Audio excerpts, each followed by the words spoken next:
இதுதான் வழிப்போக்கன் பாட்காஸ்ட். ரொம்ப நாளைக்கு அப்புறம் கதைகளுக்கான தேடல்ல நம்மோட வழிப்போக்கன் ரொம்ப தூரம் நடந்து போறான்.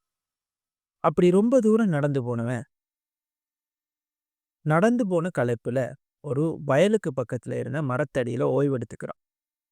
அந்த மரத்தடியில ஓய்வெடுத்துக்கு இருக்கும்போது, தூரத்துல கொஞ்சம் தூரத்துல ஒரு பேரனும், ஒரு தாத்தாவும் பேசிட்டு இருக்கிறாங்க.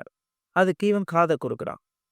அந்த தாத்தா பேரன பார்த்து சொல்றாரு, "நான் உனக்கு ஒரு ஸ்டோரி ஒண்ணு சொல்றேன் கேளு."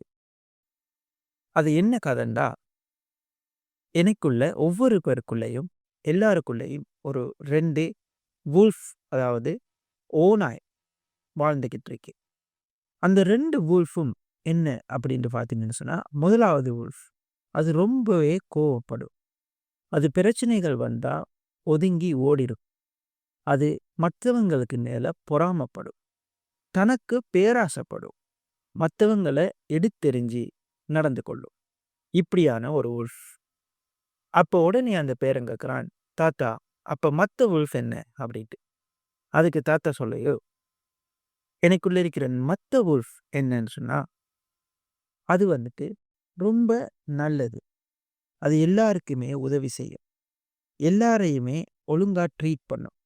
எல்லாரையுமே கேர் பண்ணும், லவ் பண்ணும். தன்னடக்கமா நடக்கும். ஒரு சாந்தமான, பீஸ்ஃபுல்லான ஒரு வுல்ஃப். அது யார் கேட்டாலும் தனக்கிட்ட இருக்கிறத குடுக்கும். ஜெனரஸா இருக்கு. அது நேர்மையானது. அது நம்பகமானது."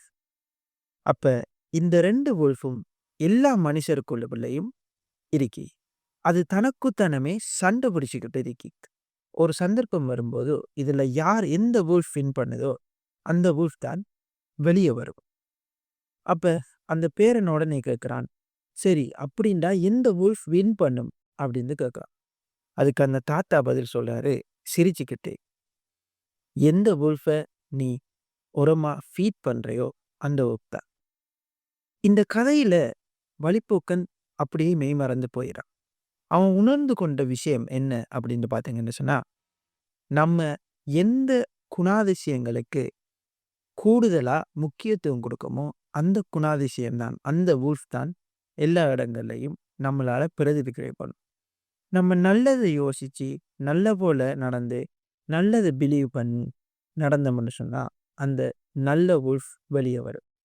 அதுக்கு இல்லாம நம்ம கெட்டத ஃபீட் பண்ணி, நம்ம பொறாமையோ, நம்ம கெட்ட குணாதிசயங்களையோ ஃபீட் பண்ணி, அத நம்ம முன்னுரிமைப்படுத்தினோம்னு சொன்னா, அந்த வுல்ஃப் தான் வெளிய வரும். இத உணர்ந்து கொண்ட வழிப்போக்கன் தன்ட கதைகளுக்கான பயணத்த மீண்டும் தொடரான். டமுக்குடமா டும்குடுமா. இதுதான் வழிப்போக்கன் பாட்காஸ்ட்.